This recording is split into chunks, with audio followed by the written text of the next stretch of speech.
जय श्री कृष्ण, जय श्री राधे, जय गौ माँ, जय गोपाल।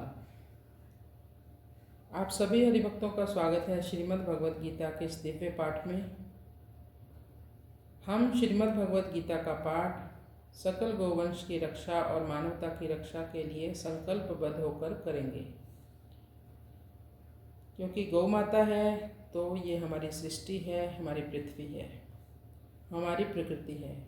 गौ, गंगा और गीता ही सनातन धर्म की सीढ़ी है। तो गौ सेवा ही सच्ची भगवान की सेवा है। गौ रक्षा का संकल्प मानवता के कल्याण का मार्ग है। तो चलिए अब हम गीता का पाठ गौवंश की रक्षा के संकल्प के साथ करते हैं। तो अगला श्लोक आधा 21वां और 22वां श्लोक है। अर्जुनोवाच सेनयोरुभयोर्मध्ये रथं स्थाप्य मे अच्युत यावदेतान् निरीक्षेऽहं योद्धुकामान् अवस्थितान् कैर्मया सह योद्धव्यम् अस्मिन् रणसमुद्यमे।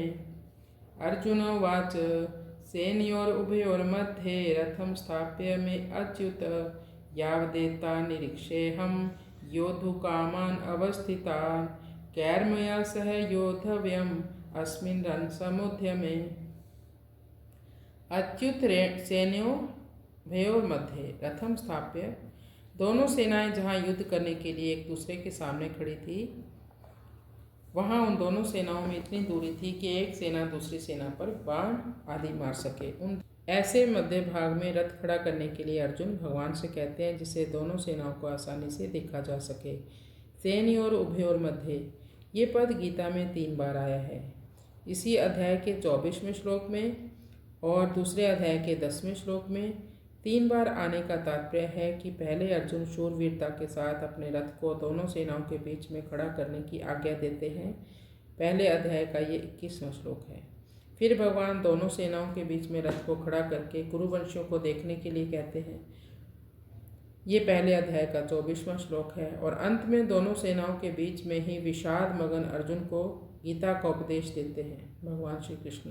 ये दूसरे अध्याय का 10वां श्लोक है। इस प्रकार पहले अर्जुन में शूरवीरता थी और बीच में अपने परिवारजनों को देखने से मोह के कारण उनके युद्ध से उपरति हो गई और अंत में उनको भगवान से गीता का महान उपदेश प्राप्त हुआ, जिससे उनका मोह दूर हो गया।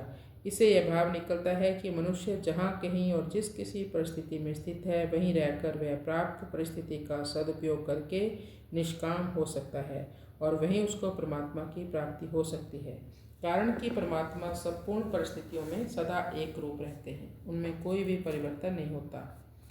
यावदेता निरीक्षे हम, दोनों सेनाओं के बीच में रथ कब तक खड़ा रखें, भगवान कहते हैं अर्जुन को। इस पर अर्जुन कहता है कि युद्ध की इच्छा को लेकर कौरव सेना में आए हुए सेना से जितने भी राजा लोग खड़े हैं, उन सबको जब तक मैं देख ना लूँ तब तक आप रथ को वहीं खड़ा रखिए।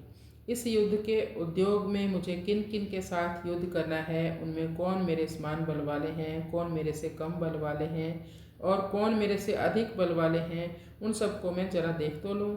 यहाँ योद्धु कामान पद से अर्जुन कह रहे हैं कि हमने तो संधि की बात ही सोची थी, पर उन्होंने संधि की बात स्वीकार ही नहीं की, क्योंकि उनके मन में युद्ध करने की ज़्यादा इच्छा थी। इसलिए उनको मैं देखूं तो सही कितने बल को लेकर वो युद्ध करने की इच्छा रखते हैं। कृष्णाय वासुदेवाय हरये परमात्मने प्रणतक्लेशनाशाय गोविंदाय नमो नमः।